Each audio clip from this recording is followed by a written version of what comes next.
Hey, good morning, everyone. I think we'll go ahead and start this Friday coffee. I'm glad that you guys are all here. The weather cooperated with us so that we could still be together. And fortunately for technology, we have 34 people joining us on Zoom. So we've got quite a crowd here for our Friday coffee. First of all, I do want to thank our sponsor, Riverbend Dentistry, and then our folks at Cumulus Media. I'm going to have us go around. Let's see.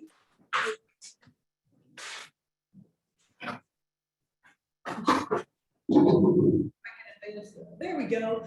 Just a few housekeeping items. If you're joining us on Zoom, please keep it muted so that eliminates any background noises. If you have a question, you can put it in the chat. And we will ask you to go ahead and introduce yourself. So when we do that, you can unmute yourself and introduce yourself, and then we'll have time for questions at the end. We do ask that you don't record any part of this without permission from the presenter. Introductions around the room. So who wants to start? You want to start with Again, Jay Moore, I'm with the chamber staff. Amy and Rochelle, Jefferson City Housing Authority. Dennis Miller, Legends Bank. Joe Clolla, Legends Bank.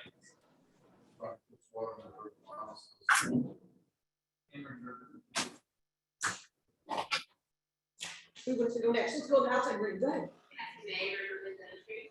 West Coast Consent.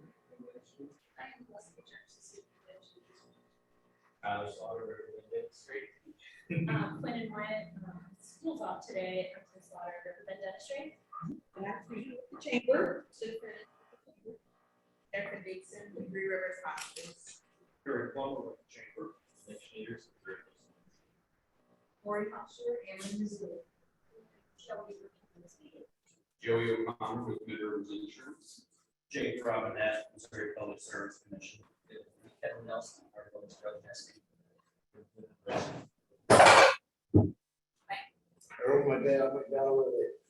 Sam Bushman, Cole County Commission. Carrie Tergin, Mayor of Jefferson City. Good, good. And as I said, anybody that is joining us on Zoom, if you want to unmute yourself and introduce, say your name.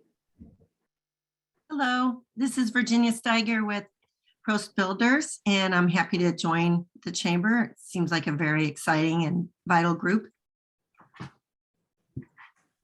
Darcy Crane, American Cancer Society. Good morning, Paul Jenny, CNS Business Services. Lauren Eichelberger, Missouri Pharmacy Association. Good morning, Renee Dinkle, Director of Sales and Customer Service, Longfellow's Garden Center and All-in-One Outdoors. This is Janet Waring Lowe with SSM Health. Joe Palachifile with the Walk to End Alzheimer's. Leslie Wilbers with La Brunerie Financial. Shannon Hawk, Armstrong Teasdale. Hauser, U.S. Alex Bobbitt, Convention and Visitors Bureau.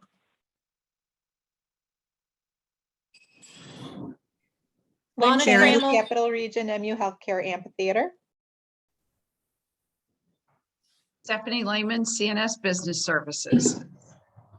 Sonny Sanders here with the City of Jefferson. Good morning, Lana Trammell with Ameren, Missouri. Sherry LePage, Jefferson City School District.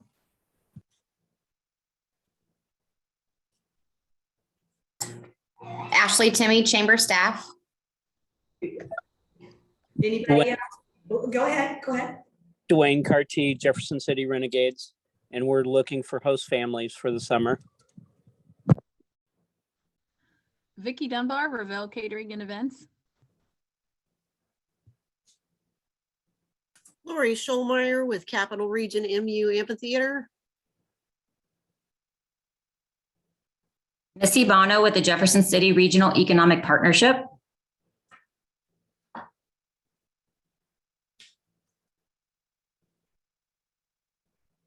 Okay, going once. Anybody else want to jump in there that's joined us on Zoom to introduce themselves? Yes, hi, I just signed in. I'm sorry. My name's Tracy. I'm with Mosquito Joe of Jefferson City, Rolla.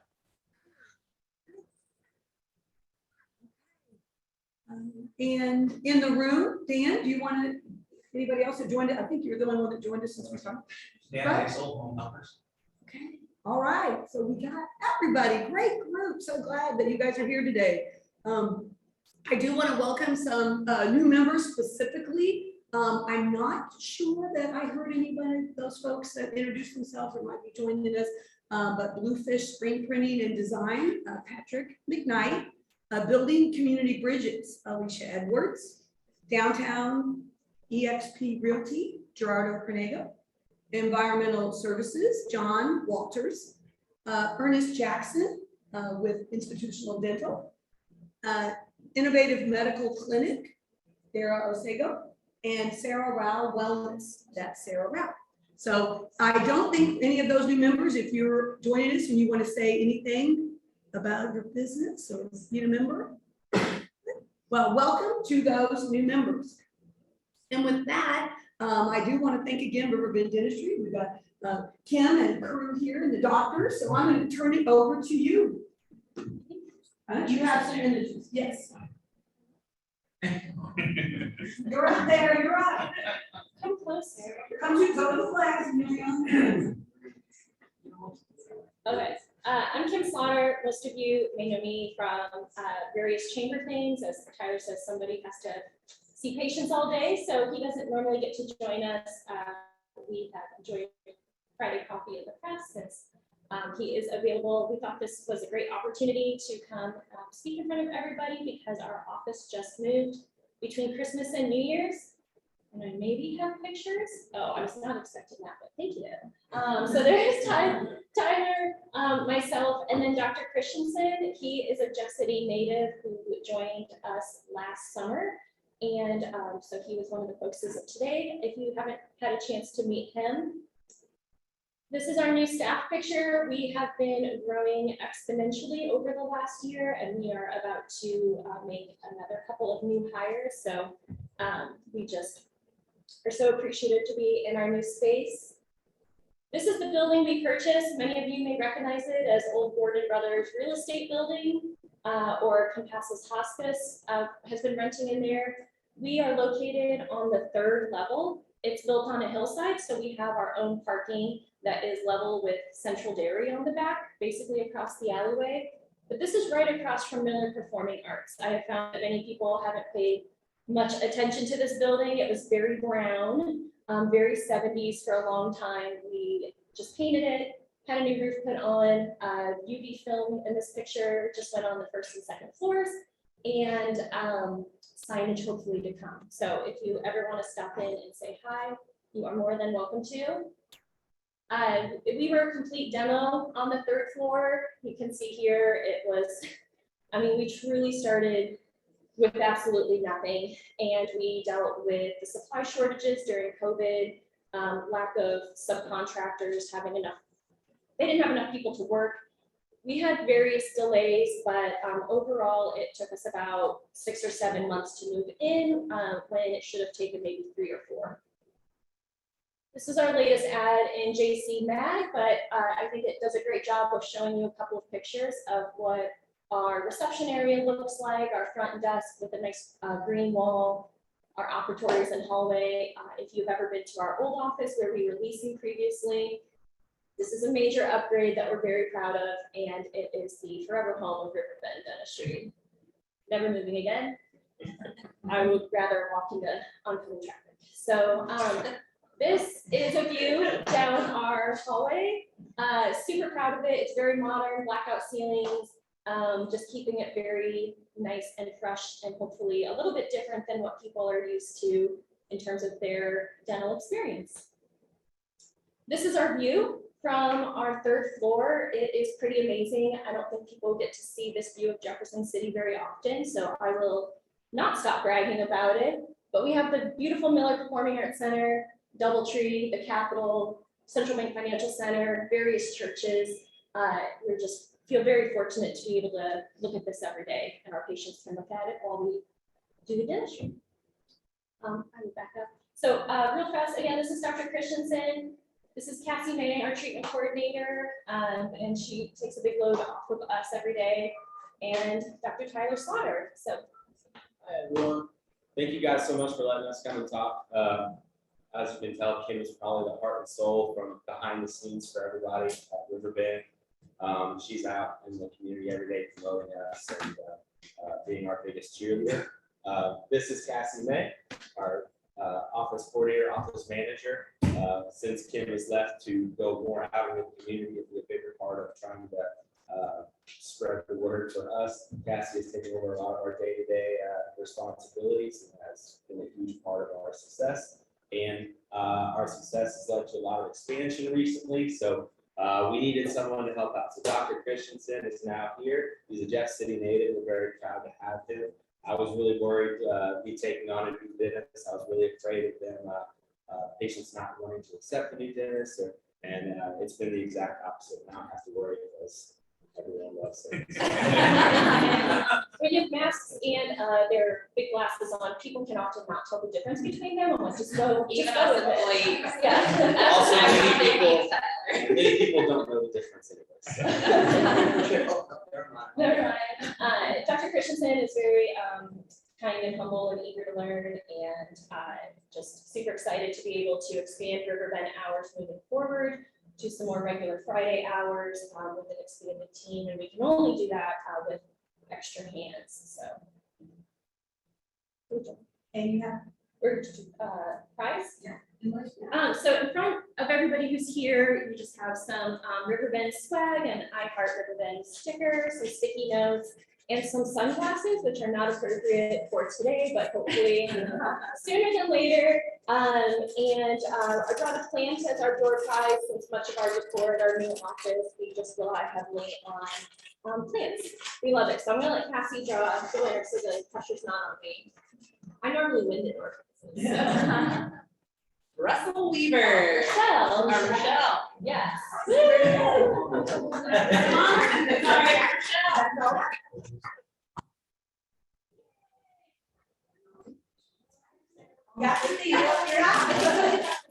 It's beautiful. Okay. Everybody.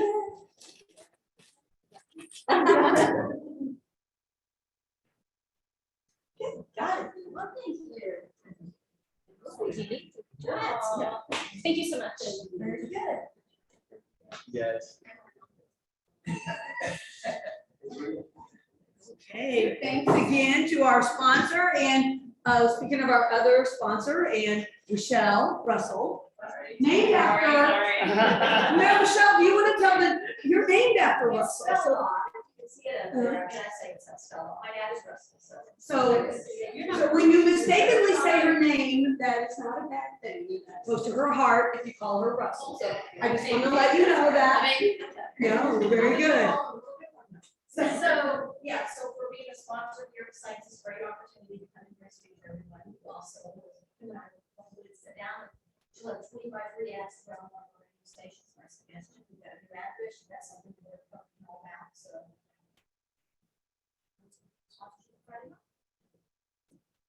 And we appreciate Cumulus for that partnership. It's a great partnership to have. So thank you.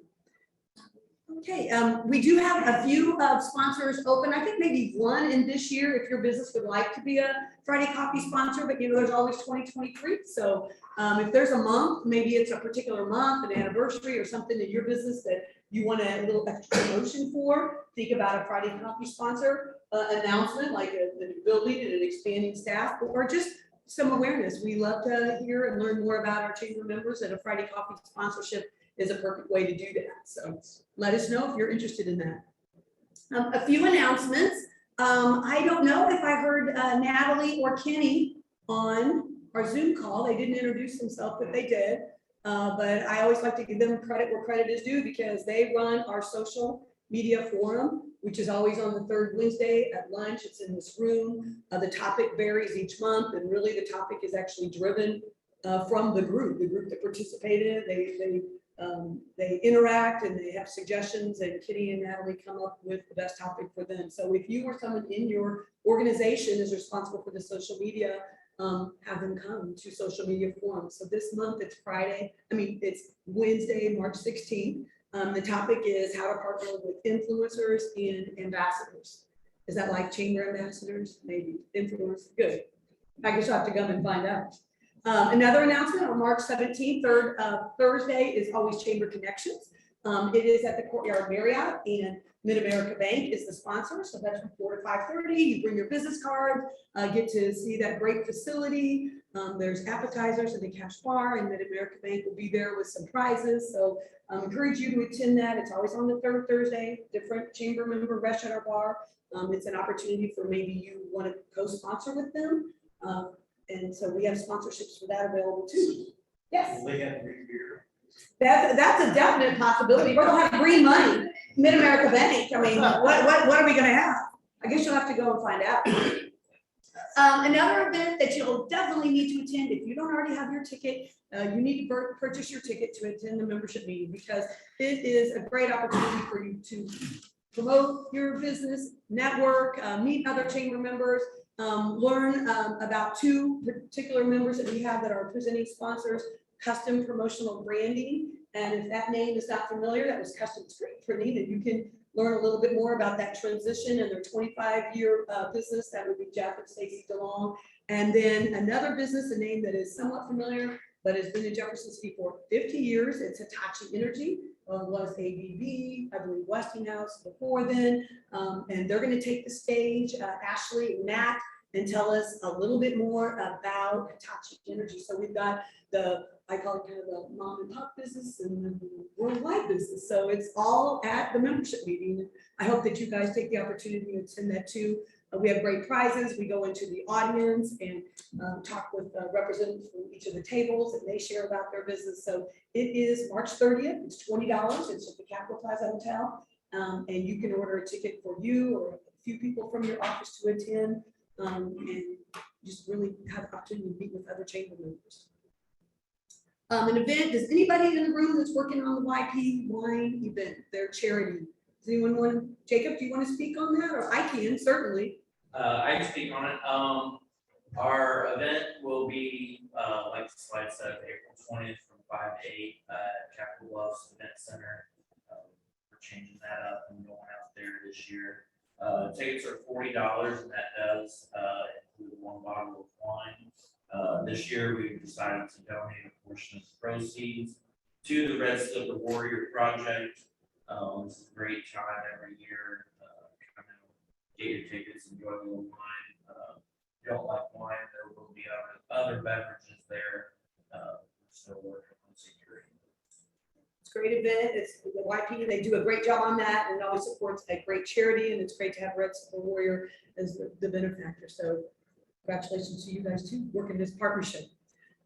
Another event, huge networking event, is our barbecue. It's our annual membership barbecue, and it's May 12th, 4 to 8 at Capitol Bluffs.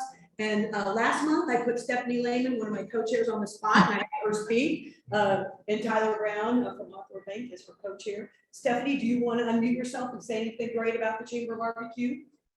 Sure, thanks. Thanks for not putting me on the spot again, Susan. No, that's fine. No, happy to do it.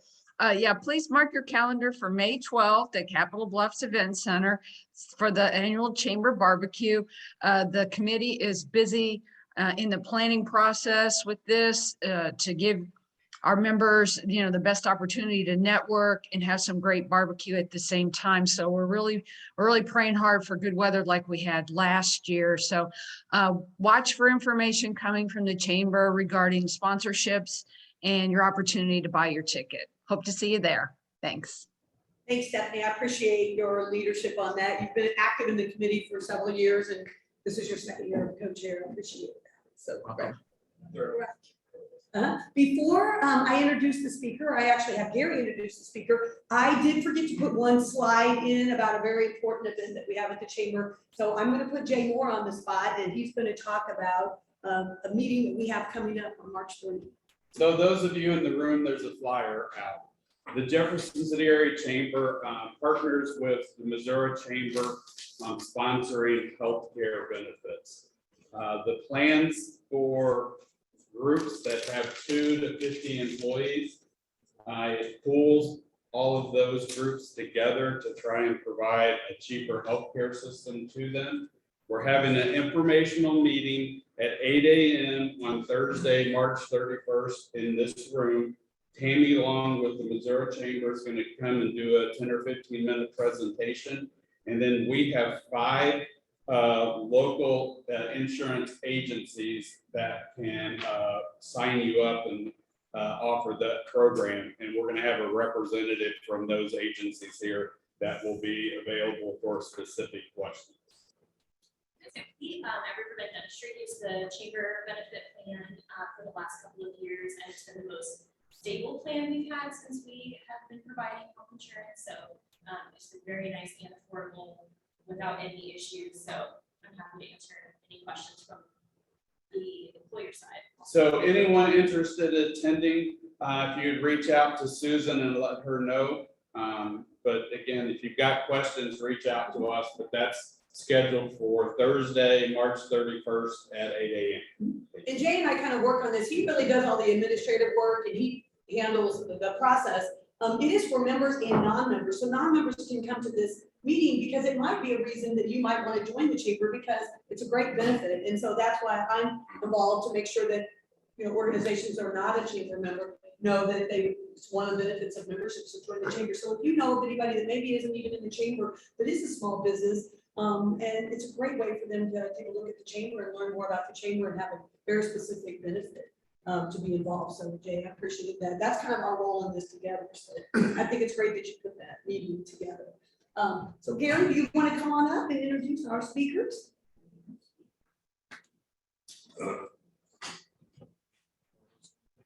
Oh, no, yeah. Good morning, everybody. Good morning to all those folks on Zoom. My name is Gary Plummer. I'm the president of the chamber. It's my pleasure to introduce a couple of speakers this morning on a very important topic. We had the great experience of having Mayor Tergin here a few months ago talking about an update on the MSP redevelopment project. And we invited her back because we know another one of her focus points has been the rest of Capitol Avenue and some of the progress we're trying to make with some dilapidated buildings along that street. And so I want to thank the mayor for accepting the invitation to be here today. Joining her on the presentation is Sonny Sanders, who is the Director of Public Planning and Protective Services for the city of Jefferson. Good morning, Sonny. You're on Zoom, right? Yes, sir. I'm here. Glad to have you join us. So without any further ado, I'm going to turn it over to the mayor and Sonny for their presentation. We'll have some questions and answers. And then also we're going to have a quick comment at the end of the presentation about another important city issue that's going to be on the ballot on April 5. Mayor, thank you. Thank you for having us. And I'm happy to be here and share on this topic, which I just love. And before I start, I do want to also give a shout out to all of our city crews that are out there and have taken such good care of us every Thursday, every Wednesday night. It's like every night, every Wednesday, they know what to do, but they just do such a fantastic job. And I heard compliments even as I came in the door. So certainly we'll be sure to pass that on to our crews. So when I ran for mayor, there were 3 things that I ran on, and that was in 2015. So what have we been doing here for the last 7 years about it? But I'm going to talk about the 3 goals that I had when I ran were prison redevelopment, riverfront access, and Capitol Avenue revitalization. And we've done a lot in this revitalization and renovation of Capitol Avenue over the last 7 years. So I'm going to touch on where we've been and where we are now with it. So in this slide, and there's a ton of slides, so I'm going to go through them really fast. You are welcome to have, I have the presentation on a USB. You're welcome to have any part of it that you want or study it further or more close up. But you can see in yellow is our redevelopment boundary area and also the overlay of the historic district. And why we've taken such an interest in this in the historic district is not only just the architecture and the look of these homes, but each of these homes has a very significant history and story in our state. I wish I would have brought it, but Historic City of Jefferson has a booklet with stories about each of these homes, former governors and who lived there and who built these homes, and the unique features that really are irreplaceable. We can't replace the stories and the history. So, you know, what do we do about it now? But it's very unique. So I'll try to get that booklet and see if I can't get that shared maybe online, because once you read those stories, you become even more interested and intrigued by this asset that we have on Capitol Avenue. So here are a few examples here on the architecture of what we have on Capitol Avenue, and a few more. And as you can see, that a lot of these have been transferred. They were originally homes, and now a lot of them are transferred into commercial or businesses. So, but thankfully the facades haven't really been altered in all of their history. So you still get that historical feel until you start seeing some of these add-ons. And these are what causes some of our problems. Some of these structures are a risk, and they have things that are literally falling down because the property owners have not maintained and have kept them. So, and this slide is unfortunate, but it does highlight kind of the bad part of that. I'm not sure why that's on top. Hopefully you can see some of the headings there. But, anyway, but I want to just touch on some of the crimes that we have reported. I mean, look at that: arson, burglary, rape, stolen vehicles, assault, robbery, and theft. So this area, unfortunately, has really become an area that's, you know, part of the blight is crime. Oh, social liability. Thank you.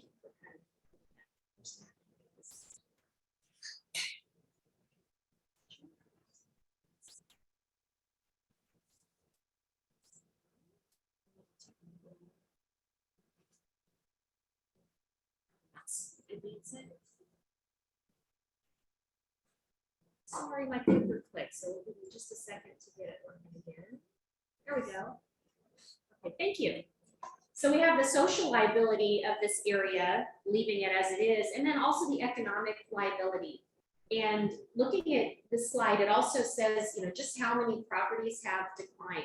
And we're talking about, in this area, 102 out of 116 properties. This is significant, that have declined in value over the years. So, and it's an area that should not be declining. This should be increasing. It's near our capital and the district that it's in. I'm the worst technological person. Sorry, people. There we go.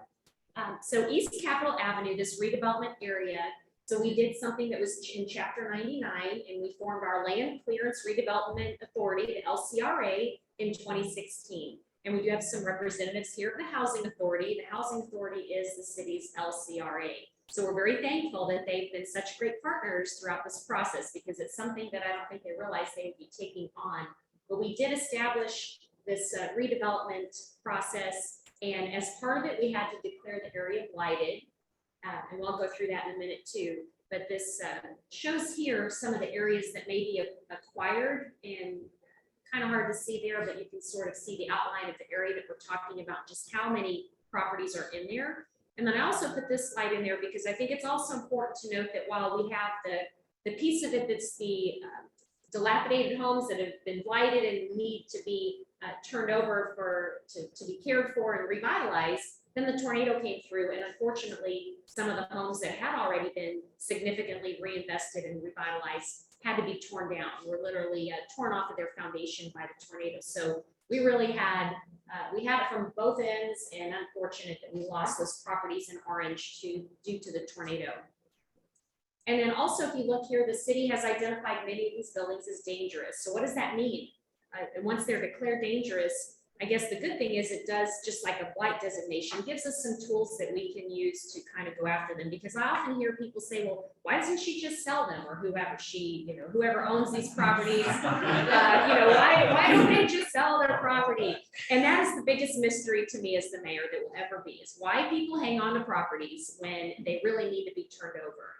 And there are state laws that don't allow us to just go in and just simply turn those properties over. There are property rights that are very strengthened laws in the state of Missouri, so we have to really jump through some hoops. Now, the current status shows some of the properties that we're talking about, and Sonny is going to touch on this slide. So Sonny, why don't you take it from here on our current status? Sure. This slide just kind of gives you a current status of where we are with structures inside the redevelopment area. So all the blue shaded properties are properties that, to the best of our knowledge, are actually occupied and being used.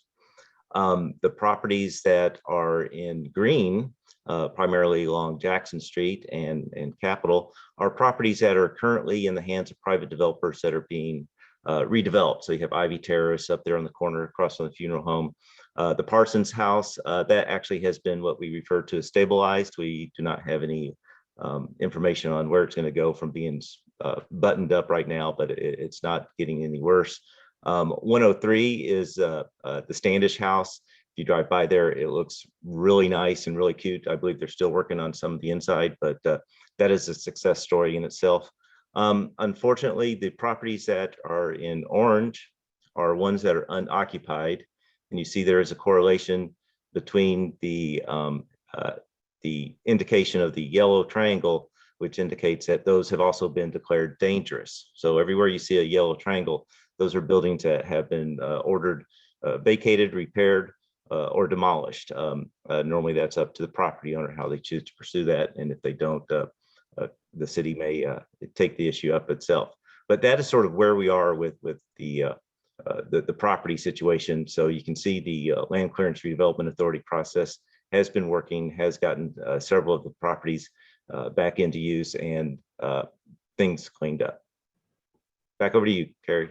Thank you, Sonny. And in working with the Housing Authority, then some of those properties have been appraised and purchased for the fair market value and then turned over to the redevelopers, and the Housing Authority vets that process and has made sure that they've found developers that have been able to follow through. So it's been a great partnership in getting these properties turned over.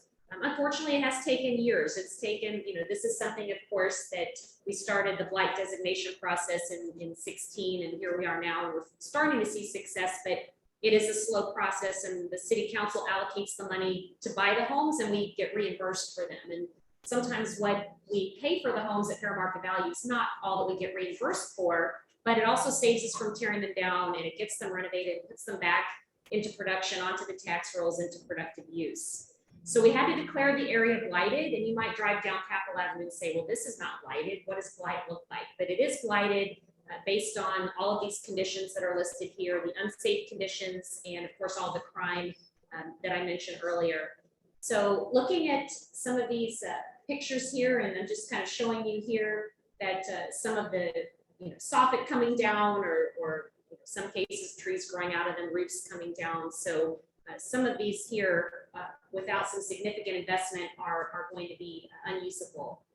And then also some of the other factors here, that 123 of the buildings that we studied, 105 of them were over 101 are over 35 years old, 88 over 90, and 42 over 100 years old. So significant history when you think about what those buildings are, and the age, and unfortunately, the deferred maintenance and repairs needed. And so we have a lot of these factors here where the LCRA, we work with them to acquire them by eminent domain. Typically, eminent domain is not a popular method, but I can tell you it's been something that we have had full support from council and the citizens moving forward. They're tired of going down Capitol Avenue and seeing those structures literally caving in on themselves, and eventually it becomes a liability to our taxpayers because they're having to foot the bill to tear them down.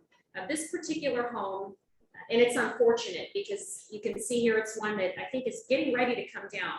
I don't think it's come down yet, Sonny, but I think it's about to. But in its time, it was, and I wish I had the picture of the whole thing, but it was one of the most beautiful structures, several of them were, and unfortunate has been allowed to deteriorate.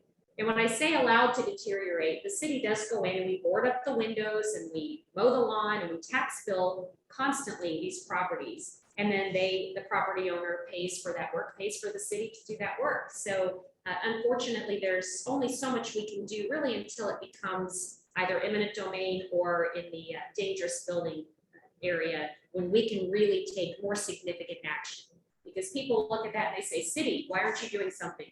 But again, like I said, there's unwilling sellers. And so really there's not a lot we can do to force sell these other than the methods that we have utilized. And then also something we did was, and this was part of the blight declaration too, was the conditions around there, the streets and other access. And we did a significant upgrade to Capitol Avenue a few years ago, which was a joint city county sales tax project, a joint project. So this basically shows all the deterioration and then how we did our blight designation, what those factors were, and all the unsafe conditions. And then here you can see all those red, those are all like danger, dilapidated, improper, obsolete, all the problems are shown in red, which is almost this whole map, the amount of problems we had. But then we also had a few success stories, and I'm going to show you a few where we've been, where we're going, before and after. This property, I know the Housing Authority worked with this property owner. Dennis, you may have been the chair of the Housing Authority at that time. Were you? Not at that time. Okay, well, and by the way, Dennis was also on our Housing Authority. I failed to mention, of course, Amy is part of the Housing Authority, and Dennis was part of the board and worked with the property owners on this property. So that you can see the before and after. While it's still vacant, it is something that is success, because this was one of the areas we had on the list to acquire if they didn't make the code upgrades. And this owner luckily did work with Housing Authority on making upgrades to that property. And then these are the first three that we acquired on Capitol Avenue a few years ago. And this was the before condition. But now in the home in the middle, the Standish house now has a young family living in it. She has a blog where she documented all of the upgrades that she made. And in 101 Jackson, we just recently turned over to transformational housing. So there's a lot of revitalization that's going to be happening, but these were the first three that we took on. And then this shows the zoning. So we can also, if anyone has questions about the zoning, let me know, but it's mainly very light. I call it light commercial. There's no such designation as light, but you can see that, larger retail and restaurants are prohibited, but more of the small coffee shops and tea rooms are allowed. So it's very light type of commercial. And we also have an overlay district. So this shows that we do have a historic overlay. So meaning even if those homes, as they're taken down, there's only certain things that can be rebuilt, because we know there's going to be new construction. We know we're taking down, unfortunately, some of those homes. So there are certain guidelines that apply, and rightfully so, in this area, and even the way the buildings are oriented. And then things like where they can build to, and landscaping, walkways. I'm going to run through some of these quickly, but the type of fencing that's allowed and what's not allowed, other accessory structures, what may or may not be allowed. So we have a lot of guidelines that, while they may seem fairly strict, they really fit this area. Even the signage is that's required has strict guidelines to it. The picture of the roof.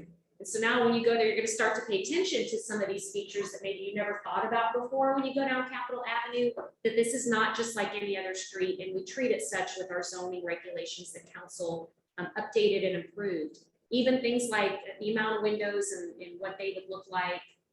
So I encourage you to kind of pay attention and the architecture there, and the ones that have been renovated are beautiful and have been really nicely redone. And that's the character of our town. Once we lose that, we lose a piece of who we are, a piece of where we have come from, and the whole corridor from the Capitol to MSP. But it's interesting to look at all of the architectural features that you see. And this kind of shows when you drive by this house, you may not even notice some of those things, like the balconets and peekaboo windows and the arched windows and two-story columns, and features that you may not find around town that we have here. Of course, love this one. This is a success story. This is Ivy Terrace. And that was also one that was acquired through the eminent domain process and turned over to some local owners who are meticulously revitalizing that, and they are documenting it on Facebook and Instagram at Ivy Terrace. So be sure to follow them and their journey, and they hope to make that a small space where you can have weddings or receptions or a small event type of space. So it's the owners of Anna Marie's Bridal downtown. If you know Wendy and her sister and their families, they're in there. If you drive by, you will see them working on that pretty much every day. And then there's Ivy Terrace and looking down the street, but the building height is also regulated, things you may not think about. And then also limited to 4 units, because there are a lot of the multifamily units there as well on Capitol Avenue. And then we did the streets and sidewalks that I talked about, Sam and I. That was a big city-county partnership. And what are things that we can do now? And as we continue to Band-Aid, we realize that the Band-Aids just aren't working anymore. But we are doing our best. And I put this slide up there to show kind of where we're talking about in the proximity. Just to the left is the Capitol, that's not shown on the screen. And on the upper right is MSP. So the proximity of our Capitol and the historic penitentiary redevelopment, this whole corridor, which is very walkable and very visible and important in our community, also links our downtown and our East End revitalization and redevelopment. So Something else that was very important as we revitalized this area with the new streetscape and the benches and all the things that we added and the lighting is making it better for all users. So you probably noticed the bike lanes and how easy it is to walk there and electric that we added. So, and you know, we do things like we want to encourage biking. So we encourage those bike lanes, we encourage transit, and as we know that many people travel Capitol Avenue, you'll see people there at all times. And we did receive a lot of input when we worked on this plan for both the eminent domain and the revitalization. And these were all things that people said to us as we got comments. So it's kind of interesting now. You don't trip over the sweet gumballs anymore there because they got more different kinds of trees. A lot of the trees were at the end of their useful life when we embarked on Capitol Avenue, and then the tornado took out the rest. So it's been a very interesting dynamic with Capitol Avenue. And now I have a few before and afters. On the top slide, you can see what it used to look like. It's almost hard to even imagine how bad Capitol Avenue was on their on the infrastructure. And then now on the bottom, I mean, we enjoy it now. It's beautifully redone. And then in the foreground is the Busher Funeral Home. So by the way, if anybody's interested in that, please let me know because I think that would be a fantastic one to turn over. It's an icon just like Ivy Terrace was. Here's a few other before and afters. They added the brick look to this. So the stamped brick is very beautiful and gives it that historic feel. We've also added the bike racks, and I give a shout out to David Bangy, who works for the city. He designed the logo on these, and you'll see them throughout town, but we encourage people to bike and walk in the Capitol Avenue area. And here's Ivy Terrace again that they're working on. You'll see right in front of it. They expanded the sidewalk and added the nicely done bus shelters there, as we know that the buses frequent that area. Also, the electrical boxes were added, and what's neat about this is the artwork that shows the doors of Capitol Avenue. Mary Ann Paul and her group added the artwork so that it could also be featured there and highlighting the architecture. But now we have electric boxes for when we do things like Porch Fest and other events, and we anticipate in the future that with MSP redevelopment, the Capitol Avenue corridor would be a place for more festivities and festivals. Right now, we have those in our downtown. We would foresee that expanded into the Capitol Avenue area. In fact, when there are times we may not want to close High Street, you could easily move festivals, and we've seen that successfully done with Porch Fest into the Capitol Avenue area. So we added the light poles that are historic, but we also added that electrical feature. And this is hard to believe when you see just how bad the sidewalks were. It was very treacherous, so it was definitely something that was needed. We almost forget how bad it was, but we're thankful that we were able to invest in that. Here are some of the new trees that were put up back then, and kind of the befores and afters of the street, and just how nice the parking and street looks now. And then back to a few of those unsafe conditions, and why we're really even here today is trying to still continue to get those turned over.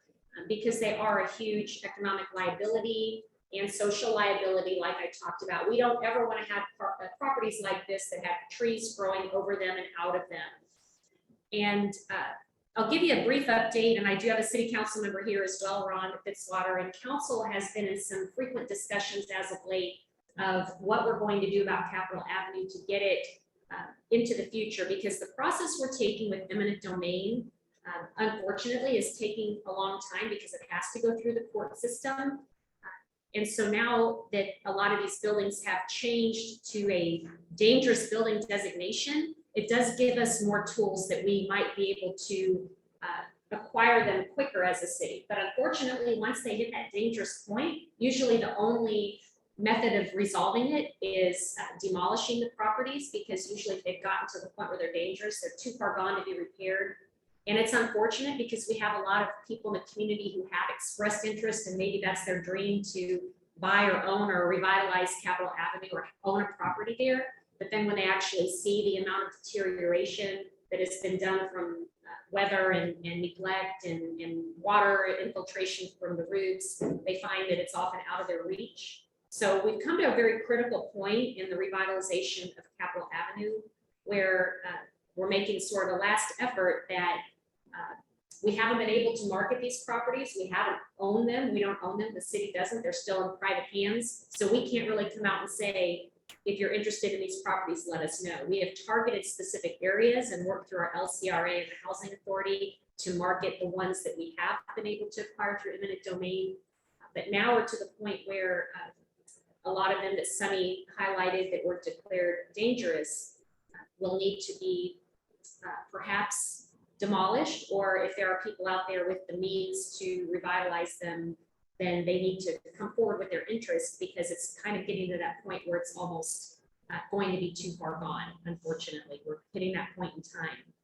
So with that, we still have a few minutes. I'll turn it over to Sonny to fill in some things that I might have missed, and then I'm sure there's some questions about where we are in the process, and we'll go from there. So Sonny, I'll turn it over to you for a moment. Sure. Thank you. There was a couple slides there where I wanted to make comments, but didn't want to interrupt you either. Regarding Ivy Terrace, that's a good example of where we had the base mixed use zoning and then the overlay district to help keep the aesthetic character of the property. But they wanted to do something that wasn't permitted in the MU1 zoning, and that was the small event center and what their business plans are. So the avenue to them is a plan unit development, which is a zoning action, which ultimately the council approves. So if some of these developers have desires and wishes to use these properties in uses that might be perceived as being more intense than what is in the mixed use zoning, there is an avenue to go down and change the requirements or the uses for increased activity, such as an event center or something like that, work with them on parking and things like that. So I want to let people know that there is an avenue to more or less do what you want within reason and approval of the council. That was my main point. That's a really good point, because when I talked about the guidelines for the zoning, yes, council has been extremely flexible and open to the uses that make sense here when you find those property owners with something like this, working with them. Any questions? Yes, Harold? How long does it take to go through the domain front to back? I mean, what is the hold up? What's the hold up on all this stuff? Why is this all? It takes several months. Now, we did start the process in 2016, getting the blight designation. Once we got that, then we were able to start to acquire the properties to say, here's phase one, the first 3 to 5 properties, for example. And then we took that batch through the court system, but you're required to post the notice, and then there's the hearing, and then there's 30 days here and 60 days there. And then you do the appraised value. You get the appraisers to figure out the appraised value. It's not a typical appraisal. It's appraisal appointed by the judge, the 3 people that do the fair market value, not appraised value. Sorry, I'm getting my, it's different when you do eminent domain. So there's a lot of gaps of lag time that are required to be put in there with the notice and the court system that takes the time to do it. So Sonny, what would you say is the average from start to finish on eminent domain? I really don't have a good take on that, but I do know it takes several months, and I'd almost say the third round is about taking a year. But overall, if you look at the process, this actually started as a thought of staff and elected officials back in 2014, 2015. And the only real work that the city and housing authority has had to get experts on or farm out has been attorneys and some of the planners for the planning documents. Other than that, the housing authority and the city have been working with existing staff. So if you can imagine the burden it is for the housing authority to go through their process and acquire these and maintain them and show them and work with prospective developers, kudos to the housing authority for taking that on. And I know from the city staff side, it has consumed a large amount of time and effort in planning, code enforcement, the law department, and even the time of the city council. So it is a long drawn out process. The initial plan, the urban renewal plan, actually in 2017, when it was adopted, said you should expect to be done by 2026. So we're more than halfway there. The time is more than halfway up. So I think that was a reasonable expectation from people that have done this before. And money is also a factor, the funds, because the city council allocates certain amount of funds to purchase these properties. So we knew that we could manage, let's say 5 at a time through each phase, and we've done like 3 phases.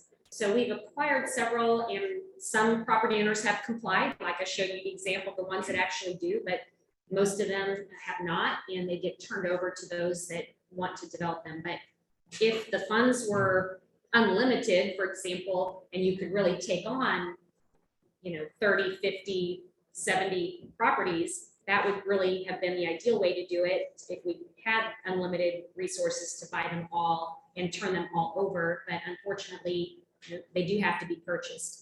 But there's a cost and a liability regardless, not just the crime and the other issues, but the cost of demolishing, which also is a factor. So when you start to weigh the cost and benefit, because people may say, why are you buying those? Who cares? Tear them down. There's still a cost of tearing them down. There's still a loss there. Financially, historically, in many ways, there's also that loss too.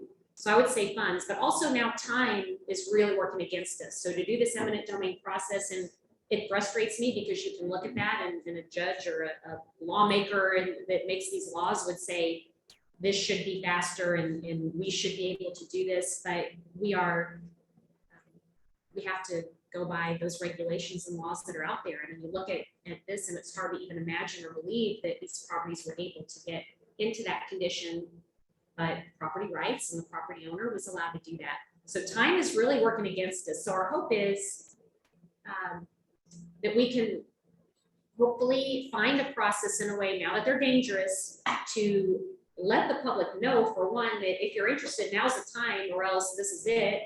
And then if not, then the council is going to be faced with a lot of green space, which there is anyway, and how we're going to fix those pockets of green space so that as they're rebuilt, they work with the character of the school district.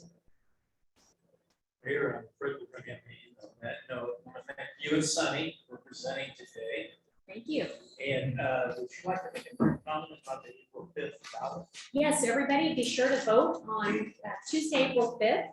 We do have the wastewater bond issue on the ballot, and it's very important. And it's not a tax increase, it's a bond increase. And certainly if you are interested, we could give you or your group, we have flyers, but we also do presentations. We have a committee led by former Councilman Kent Hussey, Ashley Garner, Bob Gilbert, and Greg Butler. So any of them would be more than happy to come to your clubs or your business and give you information. But again, April 5th, there's also contested council races and school board race. So we need everybody to vote yes anyway, but please vote for the wastewater foundation. Thank you, Gary. Yes. Gary, I'd like to mention, I'm on the board for historic change, and the home store this year is going to be in the capital area.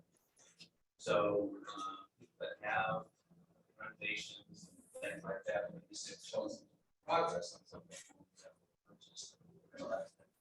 They're making more available for the tourists. That's going to be September 18th. Yeah, HCJ has been a great partner in this. And the booklet you all did with the stories, I need to find that and get it shared so that you can all read what they've done. But if anybody's interested, wants to buy that funeral home, call me. Okay. Thank you very much. Anyone have a quick announcement that they want to make about their business or something they're doing in the community before we close for the day? Other than I didn't get a selfie, but. Oh, here we go. Go on with your announcements. Anybody coming now? Forgot to get a selfie. All right. Anybody have an announcement in the room they want to make? Anything going on? Anyone? Anybody joining us on Zoom? Want to unmute and make an announcement? Oh, here we go. Hi, this is Joe with the Alzheimer's Association. We have a volunteer showcase that we're going to be doing next Wednesday at noon on Zoom. I'm going to throw in a link where people can join if they're interested. It's going to be people all around Mid-Missouri talking about their connections to our walk and our mission of ending Alzheimer's disease in all forms of dementia, how they help move the mission forward in Jefferson City. So if you are interested in learning more, please join us for that. Throw the link in the chat.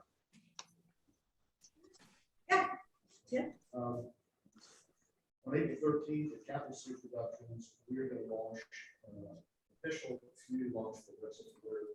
Any woman diagnosed and treated with either KCMG automatically pick up what's on them, the family, in the hospital. Something we've been working on for a long time. All the concerts together, the entire people, all that. So we're really excited to get.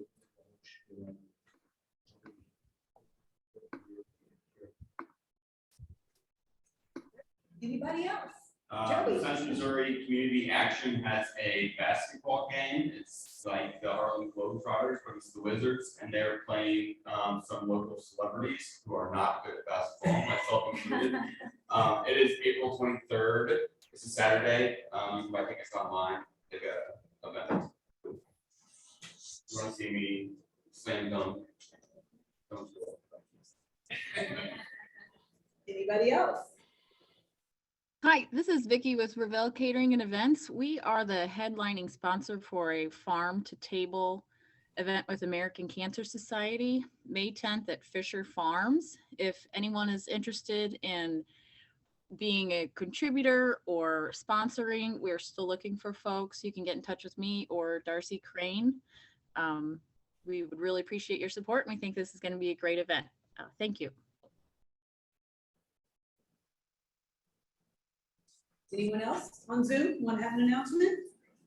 Yeah, hi, this is Tracy from Mosquito Joe. We just wanted to bring awareness now that the spring is coming. We're going to be out and about spraying everybody's yards. Just want to let everybody know that there are no contracts, and we can start and stop anytime you'd like. We use natural products and are happy to answer any questions if anyone is interested. We'd love to have you.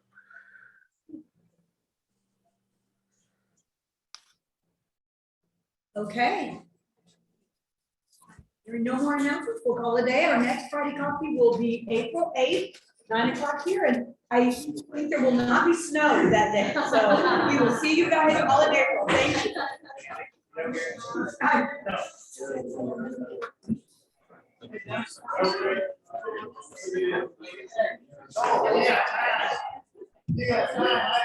Carol's already seen that.